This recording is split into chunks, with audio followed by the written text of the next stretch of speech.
Madame, Monsieur, bonsoir. Ravi de vous retrouver encore une fois pour votre émission Le Point. Le Point est cette émission, un débat de la RTDS consacrée aux journalistes et aux analystes politiques pour passer au peigne fin les sujets et enfin la une de l'actualité de la semaine.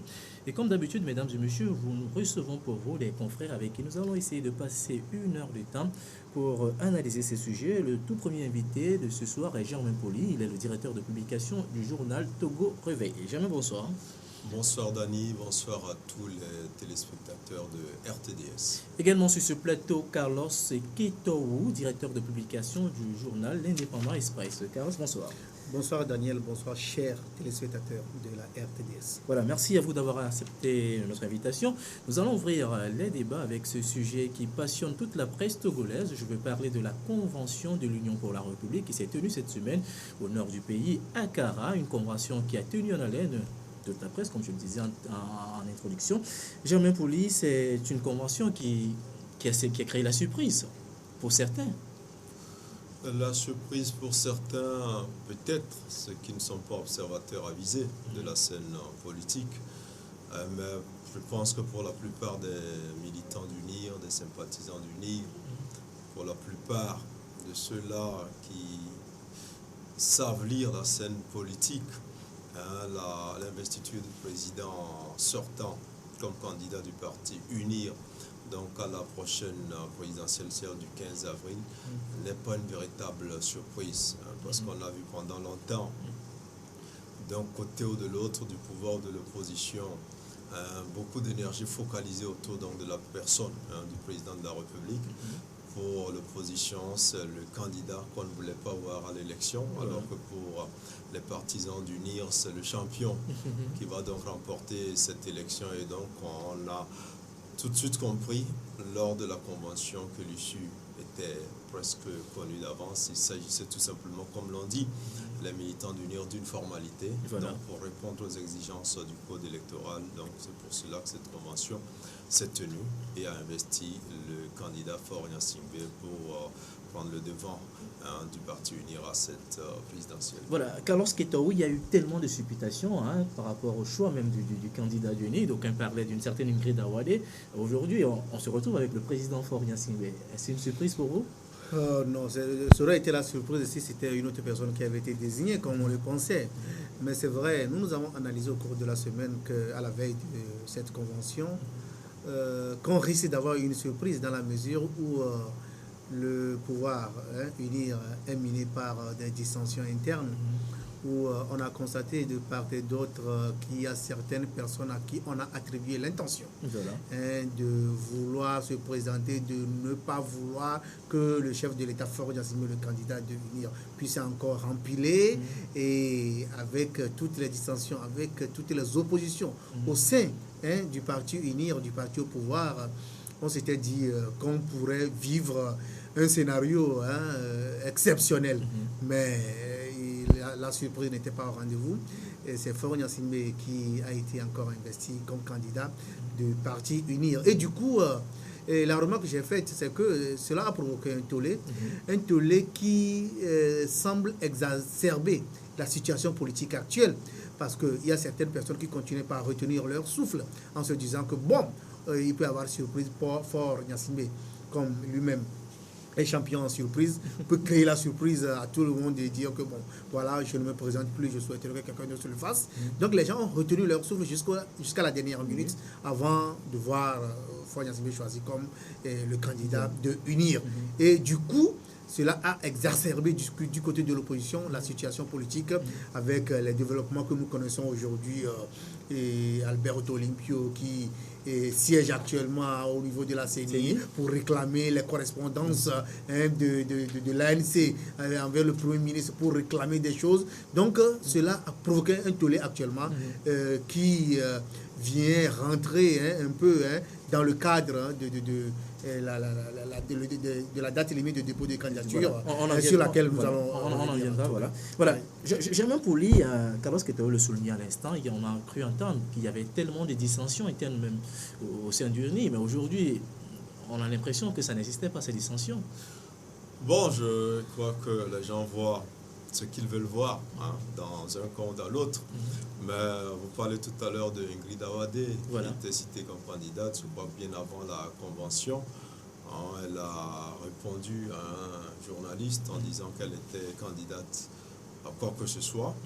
Donc on a prêté aussi des intentions à un certain ministre, conseil spécial du chef de l'État, qui s'opposerait à l'investiture du président Faure Gnassingbé, qu'on a vu à la convention, d'en venir soutenir un peu cette investiture. Donc je crois que c'est beaucoup de choses qui ont été dites, un peu peut-être pour faire un peu comme dans l'opposition, parce qu'il y a une réelle difficulté au sein de l'opposition, qui était celle de la candidature unique.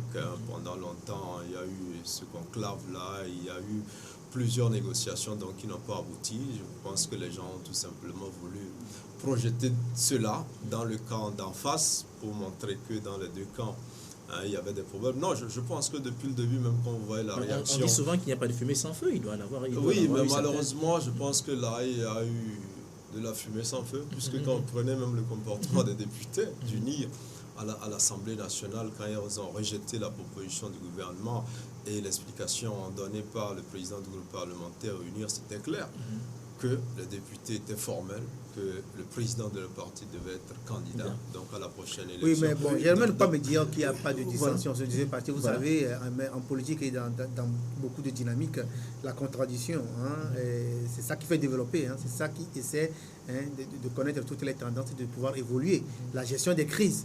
Non, c'est vrai, dans toute autre partie, l'opposition, il y a eu des crises au niveau de l'opposition, avec le choix des candidats uniques et tout ça.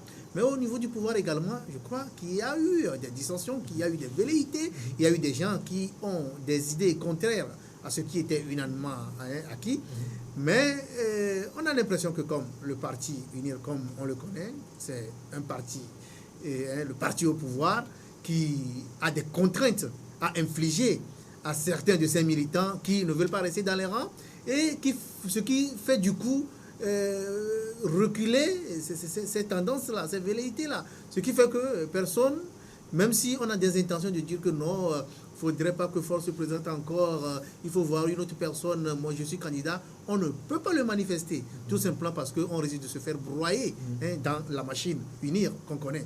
Donc ce qui veut dire que ces dissensions sont réelles, mais seulement il y a une certaine peur, il y a une certaine réserve, une certaine censure personnelle à pouvoir le manifester et à rester dans les rangs pour ne pas subir la foudre. En fait, c'est ce qu'il faut comprendre. Voilà, c'est un avis que vous partagez, Germain? Bon, je ne partage pas du tout cet avis. Je crois que UNIR a fait un montant d'une sérénité. Comme je le dis, les députés ont été formels.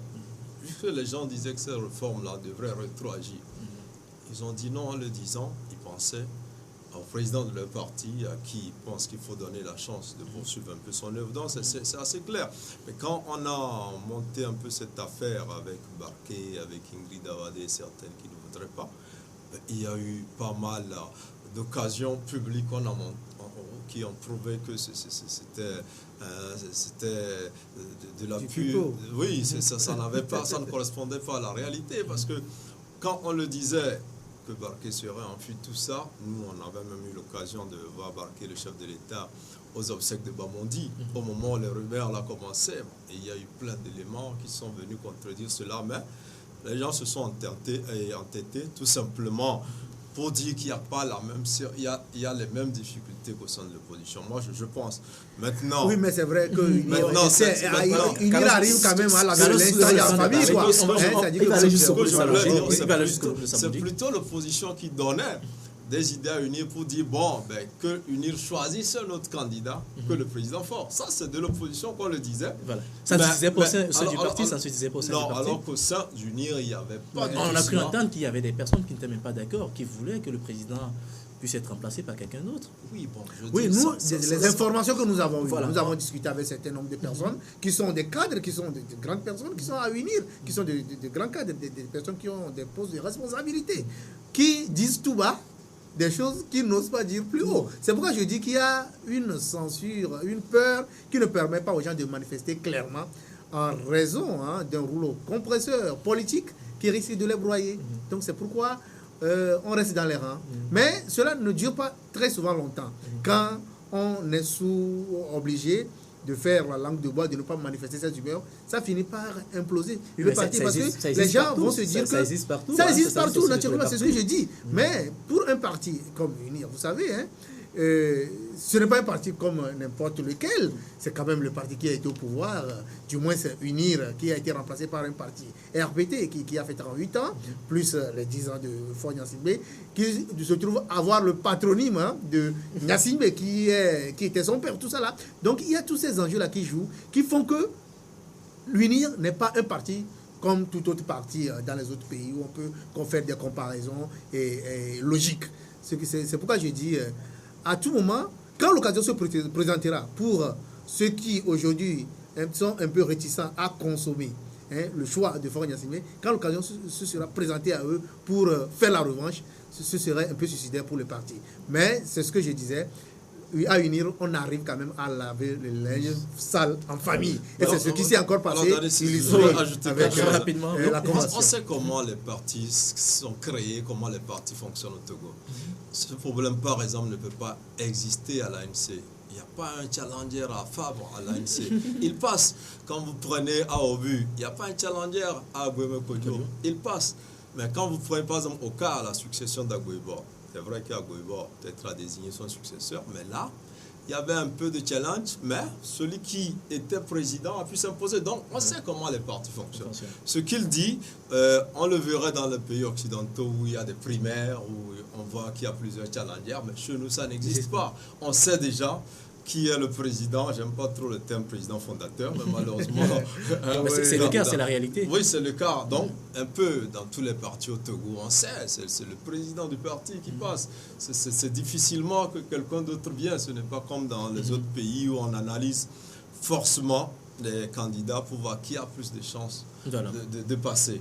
Ici, ceux qui créent des partis ont une grande influence donc, sur ce parti, sur sa vie, sur ses activités, sur ses militants. C'est pourquoi on devait en arriver à cela un jour. Oui, ça arrivera le jour où les partis seront créés différemment, le jour où les Togolais suivront beaucoup plus les idées que les autres. Parce qu'aujourd'hui, ce sont les autres que les gens suivent, ce ne sont pas des idées. Encore que certains, aujourd'hui, arrivent quand même à faire la part des choses et commencent par suivre les idées. Mais on reste toujours dans ce sillage-là. On suit beaucoup plus les autres. Nous avons cru entendre, il y a eu des informations comme quoi, le président français, François Hollande, l'a signifié qu'aucun président ne fera plus de 2 mandats. Ban Ki-moon est revenu lors du sommet de l'Union africaine sur la même question, plus de 2 mandats. Mais chez nous, c'est vrai que la Constitution n'interdit pas au président actuel de se représenter. On avait cru qu'il devait peut-être laisser le pouvoir pour donner la place à quelqu'un d'autre. Mais ce n'est pas le cas. Comment vous analysez cette situation? Oui, c'est assez complexe que cette situation de limitation des mandats à 2. Parce que logiquement dans toutes les démocraties qui se respectent au monde et puis le courant est déjà arrivé en Afrique où tous les États essaient de faire l'effort de limiter le mandat à 2. Le Togo, nous avons une constitution qui n'a pas pu le permettre et qu'on est en train de réformer pour en arriver là. Mais la pomme de discorde, c'est au niveau de Faure Gnassingbé. Parce que Faure Gnassingbé va commencer déjà par dire que j'ai déjà fait 2 mandats. Donc, à partir du moment où les cris, les inquiétudes, les préoccupations viennent de toutes parts, de la part de Ban Ki-moon, de la part des présidents occidentaux, à dire que vous ne devez pas faire 2 mandats, est-ce qu'il va rétroactiver Bon, c'est cette décision, cette loi-là, en disant, bon, j'ai déjà fait 10 ans et je ne veux pas me présenter. Mais le bon sens, en tout cas, dans ce qui se dit au niveau de l'opinion de façon générale, le bon sens recommanderait que Faure Gnassingbé, qui a encore l'avenir politique devant lui, qui est encore très jeune, le bon sens voudrait qu'il dise que, bon, voilà, pour la nation, pour le Togo, je pourrais céder la main, même si c'est un autre du parti unir, pas nécessairement à l'opposition, parce que ça ne se cède pas. C'est par élection que cela se déroule. Voilà. C'est par vote. Donc, je me retire, je positionne quelqu'un qui est capable d'incarner le parti comme moi, parce que, vous savez, lui, il est indispensable dans la vie. Il ne peut pas dire que sans lui, il n'y a pas d'autre personne. Et je pourrais le faire et que, bon, 10 ans après, parce qu'au moins la loi ne va pas refuser qu'on revienne 10 ans après, qu'on revienne 15 ans après, qu'on revienne 5 ans après. La loi ne va pas refuser ça. Donc 10 ans après, je me prépare. Si la personne ne le fait pas, bon, je pourrais faire de la comparaison. Vous avez vu le cas de Nicéphore Soglo et de Mathieu Kérékou au Bénin. Bon, cela pourrait être comme ça. Mais aujourd'hui, peut-être il y a des contingences. Je ne veux pas rester dans l'intimité du parti Unir pour dire que pourquoi ils ont continué par le faire. Mais il faut souvent suivre l'opinion, qu'elle soit nationale ou internationale. Et l'opinion dans son ensemble dit que Faure a je sais pas, porte malheureusement le karma de porter le patronyme Gnassingbé, voilà, qui est son père. Donc on a tendance à totaliser pour dire que Gnassingbé et Yadema nous a dirigé pendant 38 ans. Son fils vient, il fait 10 ans, il veut encore faire 15 ans, 20 ans, ce n'est pas normal. Donc c'est ce qui crée aujourd'hui des tensions et du radicalisme chez des gens. Et cela s'explique assez facilement au niveau des associations. Quand vous discutez avec des diplomates, vous leur dites que, bon, ils vous disent que l'opposition aussi n'a qu'à être sérieuse, ceci. Mais quand, dans les débats, vous leur dites que, bon, vous savez, Faure Gnassingbé est venu succéder à Gnassingbé Yadema qui avait 38 ans et qui se trouve être son père, les réflexions, ils réfléchissent et disent que, ah oui, ça, quelque part, les gens ont raison. Donc le bon sens voudrait que Faure brise ce mythe-là et puis réengager d'une autre façon le retour au pouvoir. Jamais Pouli. Oui, non, je crois que la question n'a pas été bien abordée. Aujourd'hui, on interdit au président de modifier les constitutions pour s'offrir des mandats supplémentaires au-delà de deux. Voilà. Et pour citer François Hollande, il a été clair lors du sommet de la francophonie pour dire que dans les pays, et le Togo n'est pas le seul, où il n'y a pas limitation de mandat, il attache de l'importance à la transparence des élections. Je crois qu'en réalité, tout se résume là. Qu'on limite le mandat dans les textes mais ou pas. Il a exigé que pas plus de 2 mandats. Il a dit, oui, on ne tolérera plus il l'a ça. dit dans les pays où les gens veulent modifier pour voilà, faire un 3e mandat. Je crois qu'il faut faire la nuance. Voilà. Et sur la question des pays où le mandat n'est pas limité, c'est clairement prononcé en disant que là, il faut s'assurer. Il attache un prix à ce que les élections soient transparentes. Oui, sur la question, vous savez, le problème. Allez-y, jamais. Donc, c'est assez clair. Qu'on limite dans la Constitution ou pas, si vous êtes battu aux élections, vous êtes limité dans votre mandat. Faure Gnassingbé, en allant à ces élections, il est candidat. Il ne les a pas encore gagnés. Il doit convaincre les Togolais par rapport à ce qu'il a déjà fait, par rapport à ce qu'il veut faire, pour que les Togolais l'élisent dans leur majorité. Mais si tant qu'au soir du 15 avril, il sort gagnant, à l'issue d'un scrutin transparent, on n'a pas parlé de mandat. Ça veut dire que la majorité des Togolais soutiennent sa politique et puis l'encouragent à continuer, parce que c'est ça même le sens des élections. Vous êtes au pouvoir, quand le rendez-vous électoral vient, on analyse ce que vous avez fait, soit on vous sanctionne parce que vous n'avez pas bien dirigé, que vous ne pouvez pas continuer dans ce sens, soit on vous reconduit pour un nouveau mandat de 5 ans, on vous jugera à la fin. C'est de cela qu'il s'agit. Donc je pense qu'il ne s'agit pas de décréter qu'il faut faire 2 mandats et pas plus, mais je pense aussi que Faure Gnassingbé est conscient de cela, qu'il y a des réformes, et là-dessus tout le monde était d'accord qu'il faut qu'il y ait des réformes. Seulement c'est la rétroactivité de cette loi il n'y a pas de consensus là-dessus. Sinon, ça devait se faire. Donc, je ne pense pas que Faure Gnassingbé aujourd'hui a envie de s'éterniser au pouvoir, mais il a le droit d'être candidat, surtout dans un régime où le mandat n'est pas limité. Il faut le rappeler, ce n'est pas lui qui a sauté le verrou de la J'aurais pu donner raison à Germain Pouli si on était dans une situation politique démocratique où les élections sont transparentes. C'est justement la crainte que les adversaires de Faure ont aujourd'hui, la crainte que la communauté internationale a aujourd'hui, c'est que au Togo, les élections n'ont jamais été plus ou moins transparentes et démocratiques. C'est toi qui le dis. Je le dis et je l'assume, c'est-à-dire que je l'assume par rapport, par rapport à tout le président. n'a pas la même lecture des élections que toi. Non, la communauté internationale est mieux placée à travers des rapports pour dire que les élections n'ont pas été démocratiques. 98, 2003, 2005. On a connu, j'ai dit que en majorité, non, je dis en moyenne, c'est-à-dire que quand on veut parler en valeur absolue, on parle de la moyenne. Et si nous prenons l'histoire politique du Togo, les élections qui ont été frauduleuses sont plus nombreuses que celles qui sont jugées plus ou moins transparentes. Ça, vous êtes d'accord avec moi? Donc, sur ce principe, je pense qu'il faudrait avoir en esprit que pourquoi l'opposition, ou certains pensent que si Faure Gnassingbé se présentait, il y a une certaine peur, il gagnerait tout de coup. Parce qu'on se dit que les élections ne seront pas transparentes. Parce qu'on se dit que c'est lui qui est aux affaires, c'est lui qui a les moyens de l'État, c'est lui qui a les moyens juridiques, c'est lui qui a les moyens humains pour pouvoir influencer le vote. Donc on se dit, ben, si on le laisse après les 2 mandats faire encore un mandat, il a encore toutes les chances de pouvoir gagner les élections s'il le veut, parce que les élections n'ont jamais été transparentes. Mais si on avait une garantie que les élections vont être transparentes, le résultat des votes va être reflété dans les résultats de façon directe, je pense qu'il n'y aura pas de crainte. On dirait que bon, Faure peut se présenter, il n'y a pas de problème, et on peut lui concéder, on peut faire tout, mais nous allons, du moins c'est au niveau de l'opposition va se mobiliser pour rassembler ses candidats et ses électeurs pour battre Faure Gnassingbé, parce que c'est en valeur de transparence des élections. Sinon, je le disais, je l'ai toujours répété, le malheur de Faure aujourd'hui, c'est parce qu'il porte le nom Gnassingbé. Sinon, Gnassingbé et Adema a fait 38 ans au pouvoir, mais ce que Faure Gnassingbé a fait en 10 ans dépasse largement en matière de développement, en matière d'infrastructure. Ça, j'en suis conscient et je suis honnête à le dire. Et cela peut lui faire valoir des voix quand il est candidat à une certaine élection. Mais on a tendance à totaliser les 38 ans de son père pour ajouter à ces 10 ans qui vont à 15 ans. Donc ça fait un demi-siècle qui est incarné par une seule famille. C'est ce que les gens n'arrivent pas à concevoir. Sinon, la transparence des élections n'est pas garantie. C'est ça qui crée ces problèmes. Je suis un peu déçu parce que, comme l'impression, mon confrère ne maîtrise pas totalement l'histoire politique dont il parle. De 1993 à 2005, on est d'accord qu'il n'y a pas eu de bonnes élections. Et c'est cette raison qui a fait qu'on a coupé la coopération.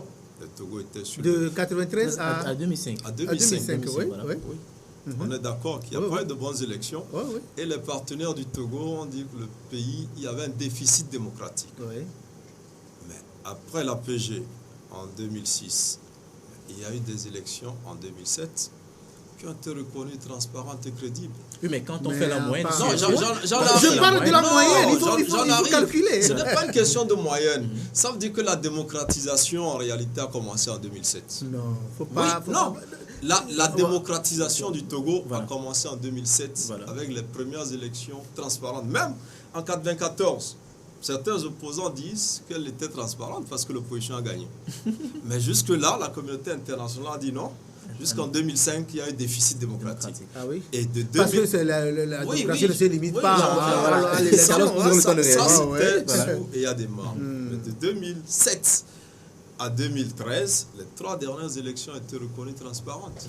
Reconnues par qui? Parce qu'il y a plusieurs acteurs qui reconnaissent. Ceux-là qui disent aujourd'hui, on a parlé de la communauté internationale, puisque c'est elle qui parle de 3e mandat. Cette communauté a reconnu ces élections, et la preuve qu'elle les a reconnues, c'est qu'elle a repris la coopération, puisque c'était la condition pour reprendre la coopération, c'est de réussir la démocratie, les élections transparentes. Il y a beaucoup de critères, il y a beaucoup d'indicateurs, ce n'est pas seulement les élections. Il y a beaucoup d'indicateurs. La preuve, la coopération a repris pas avant les élections. Voilà. On a parlé, après la PG, l'Union européenne a dit, si vous réussissez les législatives, on reprend la coopération. Et il y a eu ces législatives d'octobre qui ont été réussies. Et en novembre de la même année, il y a une conférence des bailleurs de fonds à Bruxelles pour reprendre la coopération. Mais là encore, on a dit il faut réussir la présidentielle de 2010 pour que la coopération soit totale. Ce qui a été fait. Les derniers pays à revenir. Mais il y a une contestation. Ce n'est pas parce qu'il y a contestation. Est-ce que vous lisez le rapport de... Est-ce que vous lisez à fond les rapports? Il y a des imperfections pour améliorer le scrutin. Voilà. Est-ce qu'à ce jour, ces imperfections ont été allez-y. Dans ces pays occidentaux, les élections ne sont pas aussi sans critique. Il y a des critiques. Si les Africains devaient faire les rapports, ils feraient aussi des rapports sur les élections dans les autres pays. Mais c'est pour dire que les 3 dernières élections ont été reconnues crédibles. Et donc, le souhait Cette fois-ci, c'est que le Togo enchaîne avec une 4e bonne élection. Si Fornia Singbe est battu, il s'en ira, il fera quoi? S'il gagne, il restera. C'est parce que les Togolais l'auraient voulu. Et comme tu l'as reconnu partiellement, aujourd'hui, il a fait un travail qui peut amener à son élection. Mais on attend quand même de voir la fin de ce processus. Alors, réaction, Carlos Keto. Oui, non, moi, je pense que les indicateurs de la démocratie sont assez pluriels. Et pour aller à des élections qui puissent permettre aux gens d'aller dans la sérénité, il faudrait que ces élections soient bien préparées. Est-ce que, à l'issue de l'accord politique global de 2006, où les partenaires en développement disent que, bon, voilà, le Togo est sur la voie de la démocratie, les termes, les clauses de l'accord politique global, est-ce que ces clauses ont été respectées à ce jour? Les réformes constitutionnelles et institutionnelles. Et ce sont ces réformes qui constituent le point d'orgue des tensions qui existent aujourd'hui entre le pouvoir et l'opposition, et même au niveau de la communauté internationale. Donc, à cette allure où les réformes n'ont pas été opérées, à cette allure où la question du mandat n'a pas été de façon consensuelle discutée, où on dit que, bon, voilà, ça se concède, où le mode de scrutin qui concède peut-être au Togo, qui risque d'être presque le seul pays de la CEDEAO a toujours organisé une élection à un tour. Vous pensez qu'avec toutes ces conditions-là, on peut aller à des élections sereines? On crée un remake de 2005 parce que les conditions antidémocratiques sont réunies.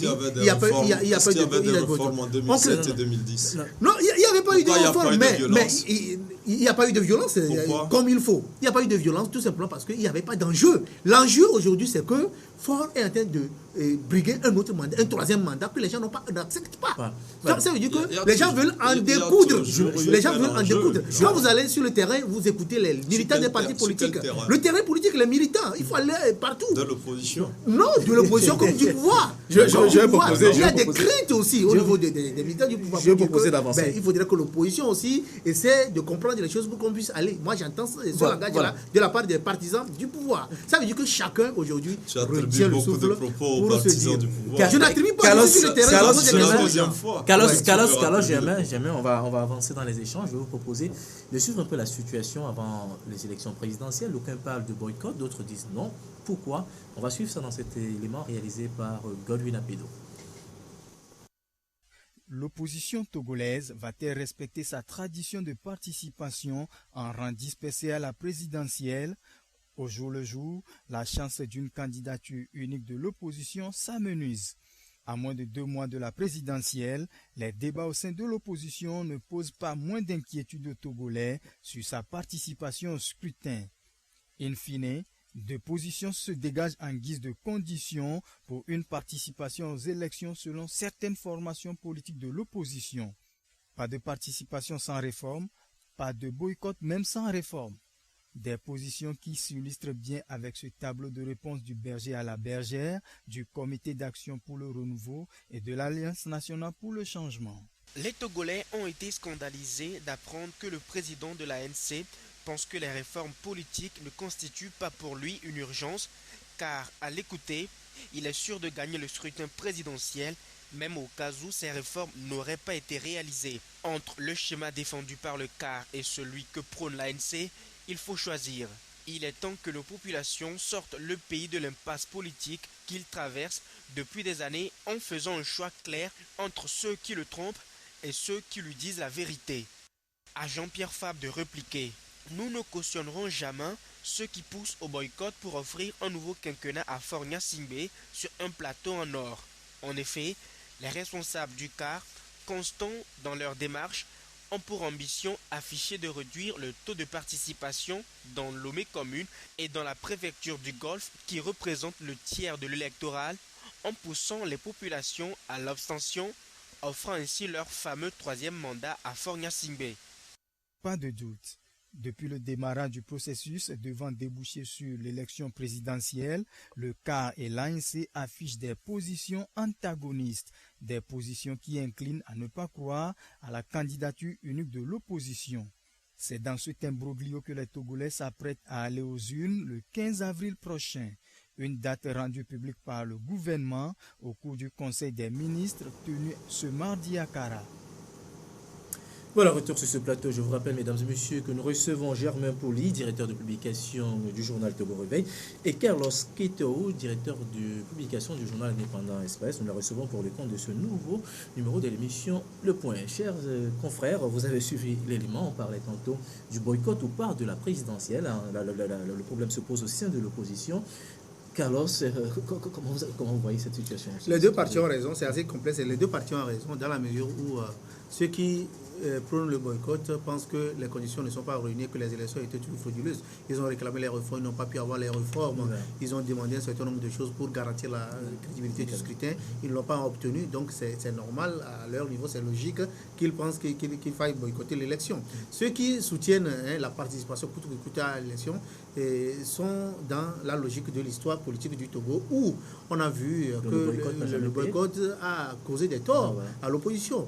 Et on a organisé des élections législatives dans ce pays qui ont été boycottées, je crois, en 2002 par l'opposition. Et c'est ça qui a permis d'en arriver à la modification de la Constitution et qui continue de traîner les boulets d'un troisième mandat aujourd'hui au niveau du Togo. Et c'est une question centrale qui se pose. Donc, ceux qui pensent qu'il faille aller coûte que coûte aux élections se disent qu'il faut mettre la pression sur le pouvoir. Il ne faut pas laisser le pouvoir aller seul à ces élections pour qu'on dise l'absent a toujours tort. Oui, mais dans quelles conditions? L'ANC a marché plusieurs fois dans les rues de Lomé pour réclamer des réformes. Aujourd'hui, on a l'impression que c'est reporté au calendrier grec. Oui, ben si vous n'allez pas aux élections, moi, je suis en train d'analyser les contextes. Si vous n'allez pas aux élections, quels sont les moyens juridiques que vous avez pour dire que vous avez gagné l'élection? Vous n'avez aucun moyen. Vous avez boycotté. Les gens vont organiser les élections sans vous. On va chercher les candidats fantoches comme on a toujours eu l'habitude de faire. Et on organise les élections, on attribue des scores comme on veut. Et vous ne pouvez plus vous prononcer dans la mesure où vous n'avez pas participé aux élections. Mais si vous mobilisez vos membres, vous mobilisez vos militants, vous allez à ces élections-là d'abord, ça vous permet d'avoir des arguments pour faire des recours, pour continuer à manifester, pour dire que les élections. Mais si ceux qui prennent le boycott ont des moyens, que ce soit des moyens populaires ou des moyens juridiques pour empêcher l'organisation des élections, ben moi, je leur tirerai chapeau, je leur dirais qu'ils n'ont qu'à continuer dans cette logique. C'est pourquoi moi je salue la mobilisation qui est actuelle. Et tout maintenant revient à la responsabilité de l'État, du gouvernement, du chef de l'État, de pouvoir faire en sorte que les tensions puissent baisser et qu'on aille à des élections qui puissent permettre à chacun de vivre dans un Togo apaisé. Mais sinon, avec ces dissensions qu'on connaît, avec ça inquiète l'opinion et on n'est pas rassuré que du jour au lendemain, on passera des périodes électorales tranquilles et calmes. Donc moi, je donne un peu raison aux deux, mais en privilégiant le fait que c'est important qu'on aille aux élections. C'est important qu'on aille aux élections pour détenir les arguments et défendre sa victoire. Germain Poli? Oui, non, je crois que le CAR est dans une logique. Il faut les réformes avant d'aller aux élections.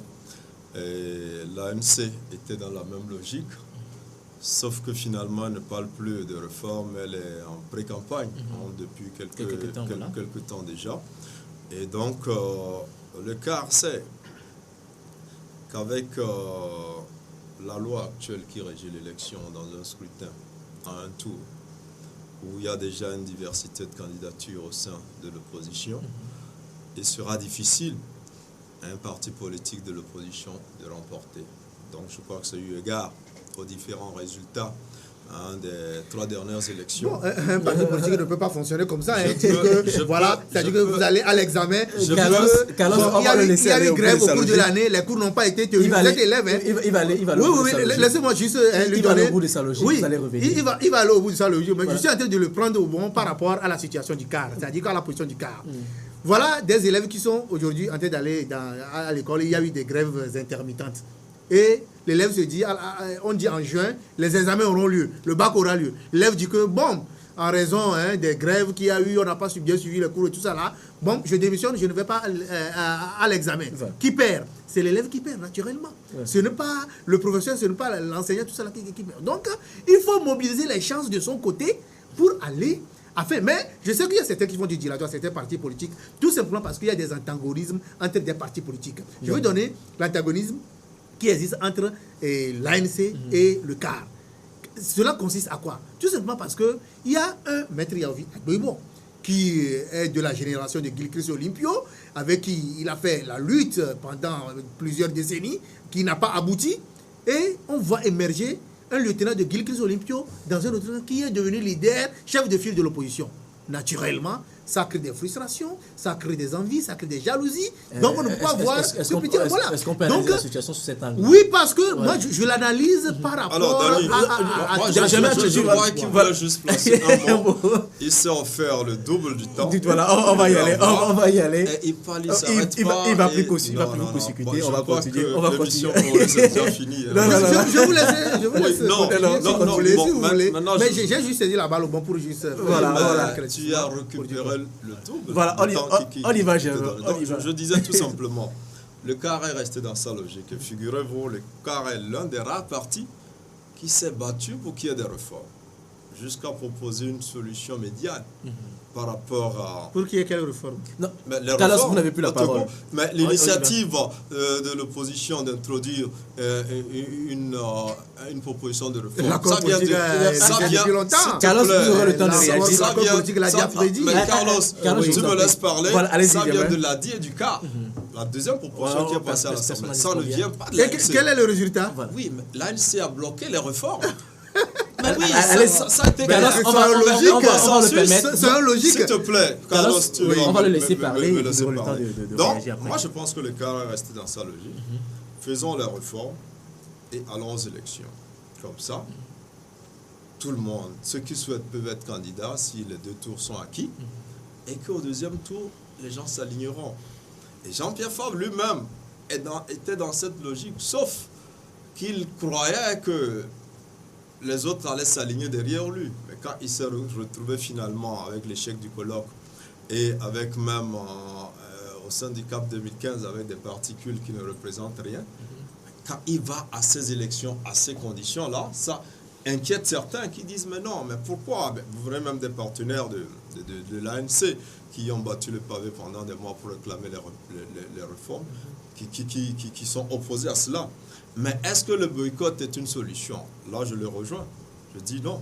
Si Jean-Pierre Favre estime que quel que soit le mode de scrutin, il est capable de battre le candidat d'en face, qu'il aille et qu'il le batte. Je pense qu'à ce niveau, il a commencé un travail assez appréciable. Il a parcouru les préfectures du Togo, il est toujours en pré-campagne.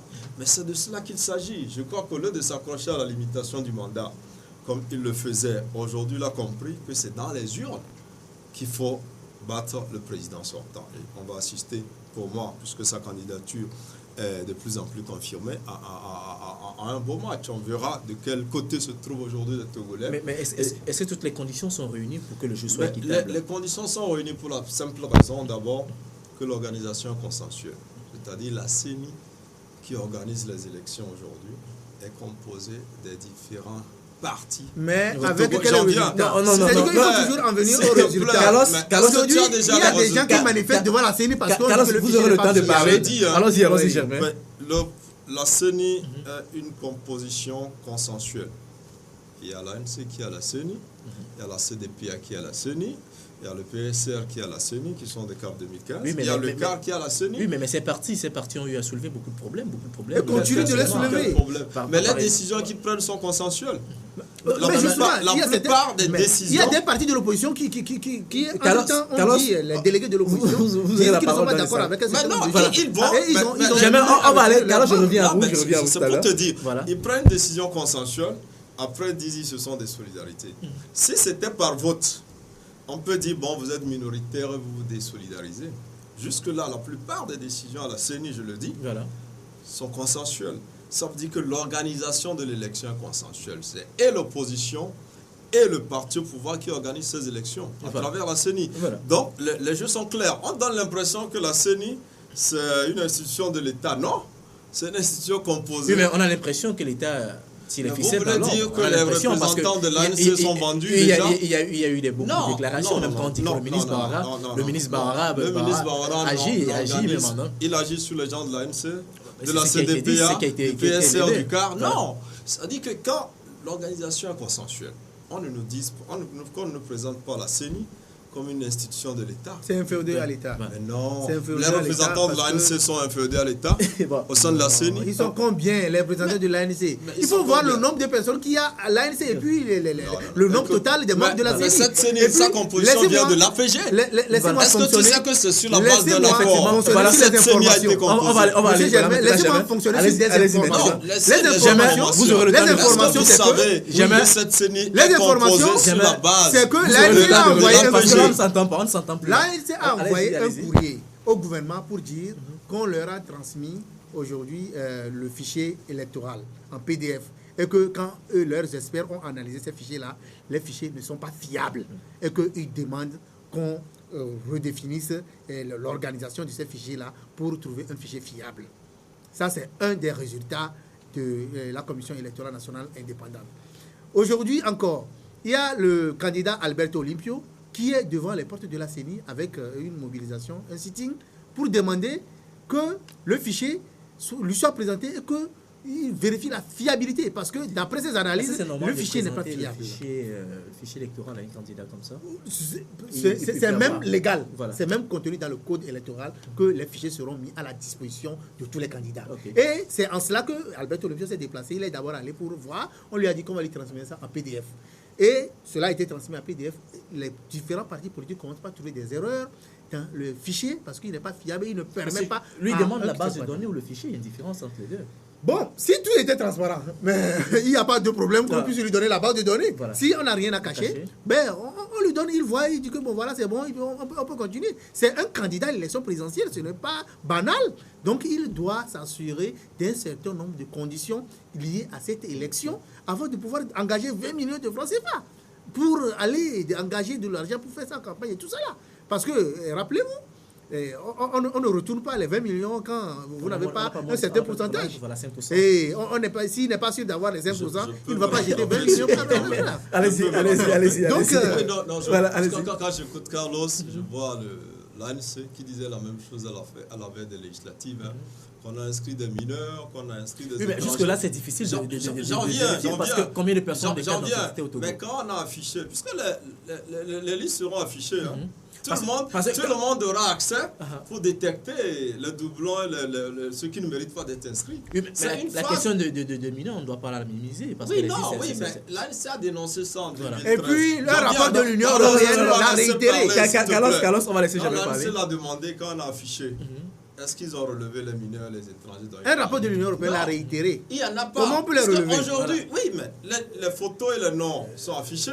Oui, Tous mais- ceux qui votent. On ne peut Mais- pas voir mais- la photo la de photo- quelqu'un du coup, Non, voilà, c'est- telle personne est mineure. vous dites Quand que même. tel- hein, vous dites que tel est mineur, Oui. tel est étranger. Ouais. Mais on affiche, puisqu'ils disent qu'on a enrôlé dans certains coins. Donc ils peuvent aller là-bas et détecter les gens. Non. Le fichier aujourd'hui Non, c'est pas est comme ça. envoyé. Non, je crois que On les va gens aller- cherchent des arguments pour contester, mais ce n'est pas des arguments solides. Vous voyez, le fichier aujourd'hui est rendu en PDF. Ce fichier sera affiché après. Les gens ont 11 jours. Même les citoyens ordinaires peuvent aller contester le fichier. Ce n'est pas seulement parti. Carlos, tu peux aller dire telle personne est inscrite, elle ne mérite pas d'être À qui? inscrite. Parce À que qui? non, À qui je peux aller la dire? loi te donne Mais ce vous parlez pouvoir. comme si Carlos, on était dans une non, situation non, normale. non, Vous savez, s'il te plaît, le s'il jour te de plaît, s'il te plaît, pendant la révision des s'il te listes plaît, électorales, je vous en prie, je vous moi en je prie. suis allé, S'il te plaît. Je vous en prie, je suis tombé. On va parler à tout de Oui, On je va suis parler. tombé sur des bureaux de vote à midi qui ont fermé tout simplement parce qu'il n'y avait plus de cartes. De cartes. Non, non, Et s'il te on plaît. me dit, Non, on me dit qu'on a appelé le président de ce centre. Le président dit qu'il n'y a pas de carte. Chez qui je vais me plaindre, monsieur? Donc vous parlez comme si il y a une célérité dans la parler communication. sérieusement. Voilà, Je alors. crois que Carlos peut amuser la galerie. Non, pas du Je tout. dis, on a Non, mais affiché- le problème était, il est reculé, il est normal. Mais c'est non, ce il que je dis, raconte c'est le des histoires. Non, non, je dis, on affiche les listes. Vous On ne pouvez... peut pas voir une liste. Je vous en prie, je vous en prie. Voir la photo, dire Carlos, que lui là, il n'a Carlos. pas 18 ans. Carlos, Quand même, On a inscrit Germain. des mineurs et des Je vous en étrangers. prie. C'est sur le terrain qu'on a fait ce constat. je vous en C'est prie. pourquoi Mais, les gens eh, veulent voir si cette on les base de a données. inscrits, c'est qu'il y Parce aura que- leurs photos sur le parce que- fichier. Chers Il y a des confrères, fichiers. je vous en prie, on va Écoute, parler à tout de monde. maintenant, Parce que Carlos, on nous suit à la maison. Selon les experts. Carlos, on nous suit à la Selon maison. les experts. Jamais, Il y a des fichiers jamais, additifs. Tu me qui laisses n'ont parler pas, maintenant. qui n'ont pas Je été vous en mis dans prie, ce Carlos, PDS. Carlos, C'est pourquoi ils veulent voir le PDS. Carlos, parler. je souhaiterais qu'on ressente. On crois regarde que- le débat. alors, On va Daniel, permettre de parler tu vas faire aux uns aux l'effort autres, voilà, de lui- parler à tout de le lui monde. demander gentiment Voilà, de voilà. l'écouter. C'est Comme compris. je l'écoute avec Voilà, beaucoup de gentillesse. voilà, et de voilà. bienveillance. Mais je vous écoute. Allons-y, on y va, chef. Je dis, nous ne... Carlos, vous aurez le temps de réagir. Je crois Écoutez-le que tout simplement et puis vous réagissez après. Voilà. La liste électorale est affichée. Quand vous allez, tous ceux qui vont voter, vous verrez leur nom, l'âge et la photo. Vous pouvez contester des gens. Et ça, c'est pas seulement un travail des partis politiques. Oui, mais Même un citoyen, non, la loi le permet. la loi le permet, mais Ouais. est-ce que cela va être pris en considération? Mais C'est la grande pourquoi pas? question. Mais et pourquoi les partis réclament le fichier Voilà. s'ils ne sont pas capables de... Quand on fixe déjà la date, Carlos, vous n'avez pas la parole. Allez-y, chef. Avec le Allez-y. fichier en PDF, oui. depuis longtemps, au fur et à mesure qu'on Et faisait voilà. le recensement, Voilà. ils avaient le fichier. Hein. Ils ont largement le temps de travailler. Et puis, je dis qu'il y a 11 jours encore. Voilà. Il y a 11 jours pour que les gens fassent des réclamations. Il ne faut pas donner l'impression qu'on fait les choses dans la précipitation. Si, on fait dans la Mais précipitation. non, aujourd'hui, écoutez, moi, je crois qu'il faut aussi connaître un peu la loi électorale. Il ne faut pas dire n'importe quoi. Les gens peuvent réclamer. Les partis politiques ont le fichier, ils vont réclamer. Les individus, les Togolais. Mais si toi, Carlos, tu vois quelqu'un, il est indûment inscrit, tu peux dénoncer cela. C'est pour cela À qu'on qui, affiche. pour que ça donne quel résultat? Carlos, Cela, c'est déjà passé. jamais vous ne Ça répondez s'est pas, passé Carlos. où? Jamais vous ne répondez pas, Carlos. On continue avec. On continue. Non, je crois, Carlos, soyons un peu Voilà, sérieux. on continue, on Faut continue pas- avec il le ne faut pas développement. dire des choses qui n'existent pas. Moi, j'encourage. Je suis logique, tout simplement. C'est pourquoi je suis à l'aise. Moi, Je j'encourage. ne je ne me gêne pas pour exprimer ce que Carlos, j'ai Carlos, exprimé. vous Parce l'avez que pas la la réalité parole. sur le terrain, c'est ça. Jamais, on continue dans le développement. Mais tu dis pas la On vérité. continue dans le Je te développement, dis, voilà. Non, moi, j'encourage les citoyens. S'ils savent que des gens sont indûment inscrits, la loi leur donne l'autorisation de contester. Les partis aujourd'hui sont les premiers intéressés. Mais un simple citoyen peut dire, mais ce type-là, je le connais, il n'a pas l'âge de voter, il n'est pas togolais, pourquoi il est inscrit? Ça, la loi l'autorise. Voilà. Et ça existe. Moi, je crois qu'aujourd'hui, quand l'opposition dénonce, moi, en 2013, je me suis amusé. Hein, parce Les que recours, c'est les partis ils ont politiques, dit, c'est pas les ils ont dit, mais il y a des mineurs, il y a des étrangers. Mais on a affiché. Ils ont été incapables d'aller dire là où ils parlaient mineurs et étrangers. Non, moi, je crois que les gens préparent déjà la contestation parce qu'ils savent qu'ils ne peuvent pas remporter les élections. Maintenant, Voilà. il faut se dire, le fichier est donné aux gens. C'est leur droit, la loi le prévoit. Le PDF est donné, c'est le même fichier qui sera affiché. Donc, s'il y a des remarques, s'il y a des choses, des anomalies, vous demandez qu'on rectifie. Donc aujourd'hui, qu'on dise que ce fichier n'est pas fiable, moi je crois que déjà qu'on va en avance trop tôt parce qu'il y a un délai où les gens ont le temps, je dis 11 jours, pour réclamer et demander que ce fichier soit potable et ça se fera. Voilà, Carlos, réagissez rapidement sur cette question. On va avancer. Non, voilà. moi, je n'ai rien à dire d'autre que de lui faire comprendre que, d'abord, ce sont les partis politiques qui font des recours dans tous les domaines pour les réclamer les imperfections. Et ce ne sont pas les citoyens, parce que Les citoyens ont ce droit. Et puis, Voilà, les deux, je lui fais comprendre également que quand on dit que le fichier n'est pas fiable, ce n'est pas seulement dans le sens où on dénonce l'inscription des mineurs ou bien des étrangers. Il y a aussi un autre aspect que certains partis politiques ont dénoncé, le fait qu'il y ait des fichiers additifs et que le fichier électoral qui est rendu public n'est pas conforme au fichier électoral qui compile les résultats. Cela veut dire qu'entre-temps, il y a une base de données d'électeurs fictifs qui se retrouvent dans le fichier final qui ont voté le jour du scrutin.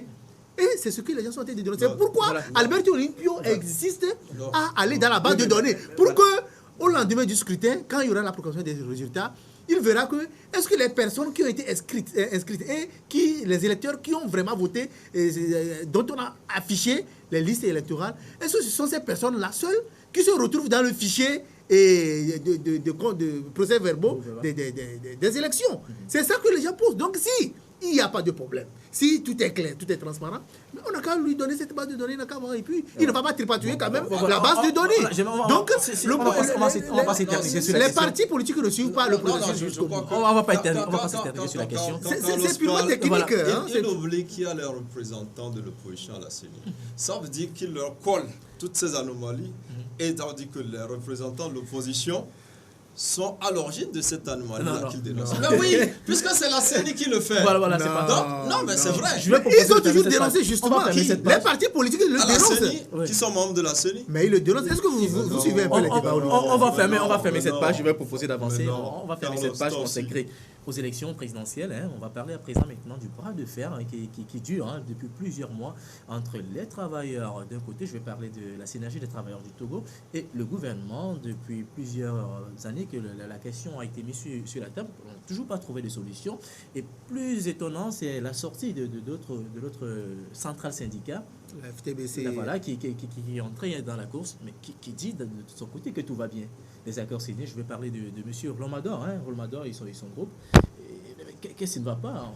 De l'autre côté, on dit que ça va bien. De l'autre côté, on dit que ça ne va pas. Non, cela a été toujours ainsi au Togo. Romador, il a été disqualifié depuis très longtemps parce qu'ayant été un syndicat qui reste dans les coulisses, dans les couloirs du pouvoir, à pouvoir défendre l'indéfendable ou ne joue plus le rôle de syndicat, M. Romador a été disqualifié depuis très longtemps et c'est à travers ses agissements, à la suite de ces agissements, que la synergie des travailleurs a été créée. Et il faut voir la mobilisation qu'il y a au niveau de la CNT. Vous savez, au niveau de la SCT, vous savez, en matière de défense des intérêts, en matière de défense d'un certain nombre de droits, c'est la masse, c'est le nombre qui compte. Il faut voir combien de travailleurs sont derrière la STT et combien de personnes sont au niveau du syndicat mais avec la sortie médiatique, ça fausse un peu le jeu. C'est que les gens savent clairement quand il y a des âges, il faut aller voir comment les travailleurs sont mobilisés autour de la STT parce qu'il y a une certaine crédibilité. Le gouvernement, avant la naissance de la synergie des travailleurs du Togo, mais depuis longtemps, le gouvernement a joué un rôle en complicité avec les anciens syndicats que nous dénonçons aujourd'hui, où on leur fait des promesses, on ne tient pas ces promesses et ils ne réagissent pas. Ils sont rendus complices parfois quand ils engagent des revendications. On les appelle, on ne sait pas ce qui se passe. Après, ils baissent les bras, ils demandent aux gens de faire le travail. Ils ne vont pas jusqu'au bout de la défense des intérêts, des droits des travailleurs. Et aujourd'hui, la STT est assez claire aux dernières informations. Mais il y a eu le relevé de conclusion du 20 février qui avait été signé, qui a été rejeté par la base. C'est normal. Et les revendications ont été encore posées sur la table. Et elles s'encorsent de plus en plus dans la mesure où le gouvernement reste un peu sourd par rapport aux revendications des travailleurs, où vous faites des promesses, vous relevez de façon injuste des fonds sur les salaires des fonctionnaires, 909 millions. Vous ne voulez pas leur donner cela. Vous faites des promesses de doubler le salaire. Vous faites des trucs là, des mesures d'accompagnement par rapport à un certain nombre de contingences, à un certain nombre d'augmentation de la vie chère. Mais vous n'honorez pas vos engagements et en plus, vous vous montrez méprisant à l'endroit de ces travailleurs-là. Mais si moi j'étais chef d'État, mais je balayerais tous ceux qui discutent avec les syndicats pour mettre des gens responsables qui peuvent avoir le rôle de médiation, un charisme pour discuter et trouver une solution à ces travailleurs-là. Voilà. Mais on pense que quand on continue de tourner à rond, on n'arrive pas à trouver une solution aux questions, aux revendications des travailleurs. C'est que c'est le Premier ministre qui a démissionné, c'est le ministre du Travail ou de la fonction du ministre qui ont démissionné, voilà, qui ne veulent pas faire leur travail. C'est pourquoi la crise perdure. Voilà. Mais quand les autres syndicats commencent par rentrer dans le jeu, FTBC et autres là, vous pensez que les lendemains sont meilleurs pour le Togo? Voilà. Non. Donc il faudrait que l'État, le gouvernement prenne ses responsabilités, en particulier le chef de l'État, pour savoir qui joue quel rôle pour l'avenir du Togo. Voilà, j'aimerais pour les réactions par rapport à cette situation. Juste pour dire que bon, c'est le jeu habituel entre un employeur et ses employés. Donc les employés de l'État exigent donc l'amélioration de leurs conditions de travail et de leur traitement salarial. Donc c'est tout à fait normal. Et la STT rejette un peu les dernières propositions issues donc des négociations, mais on sent une certaine division. Certains syndicats qui reconnaissent que le gouvernement a fait des efforts, même si ce n'est pas totalement ce que les travailleurs attendent, et d'autres qui pensent que non, il faut doubler les salaires, il faut revaloriser les allocations familiales, il faut trouver une prime pour le déplacement. Donc c'est un peu les dernières revendications de la STT. Mais quand on analyse généralement ce qui se passe, c'est que le chef du gouvernement estime que l'État a fait des efforts par rapport aux travailleurs et qu'ils sont en discussion et que ceux-ci ne doivent pas aller en grève. Non, mais il n'y a pas de truc qui prouve que l'État a fait des efforts, parce que quand pour moi, Mais les si. 900 millions, rien n'a été payé. Non, Qu'est-ce qui a été dit? Quel effort il dit? Non, je ne parle même pas des 900 millions. Voilà.